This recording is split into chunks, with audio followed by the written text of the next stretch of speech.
Miabot na sa 18 ang namatay sa Dinagat Islands nga usa sa hilabihang naapektuhan sa bagyong Odette, dihang naglandfall kini sa Maong Island Province. Sa pagsulod sa GMA Regional TV 1 Mindanao sa Ground Zero, dayag ang makitang nangagubang kabalayan. Ano ang report? Sa pagsulod sa GMA Regional TV 1 Mindanao sa San Jose, Dinagat Islands, ang usa sa 7 ka munisipyo ug kapital sa probinsya, bisan asa kamulantaw, guba gayud tanan. Nangatumba ang mga kahoy ug sagad sa mga atop sa kabalayan, nangaguba ug nangapalid. Ang admin building sa Philippine Benevolent Missionaries Association Incorporated kon PBMA, ang karaang gambalay sa lugar, gipahagba usab sa bagyong Odette.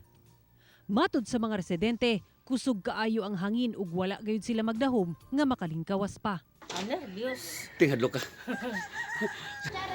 Nabala ka gyud kay unsa na ni kakusog sa hangin. Patiging ko ba asir oy. Atong pagbagyo dira mo sulod. Layas mi dito sa Ilocaro. May gani kinakabalhin mo. Nakabalhin mi.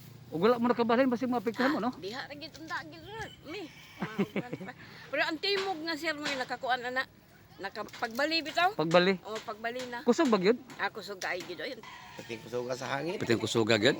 Kumpara nimo sa Yolanda sir karon ng bagyo. Mas kusog yun Karon. ang hangin. Oh. Tama ka. Gawa sa mga residente, bisan ang lokal nga kagamhanan, apektado usab. Naglisod kuno sila unsaon pagbangon ug pagpadagan sa gobyerno nga guba halos tanang gamit hasta ilang opisina. Paralisado yung mga transaksyon namin. Kaya hinahanap namin paraan kung paano namin matutugunan yung mga pangailan natin. Naglisod sab sila sa clearing operations, apan gipaningkamutan ang repacking sa relief goods. Ito pong na-experience namin na ganito ka yung sira, yung devastation na gawa ni Odette sa amin. Medyo nahirapan kami. And sa ngayon po, undergoing yung mga clearing operation natin.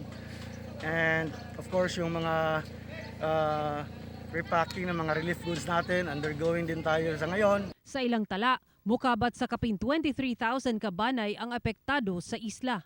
Sa tala sa PDRRMO, halos tanang infrastruktura naguba sa bagyo.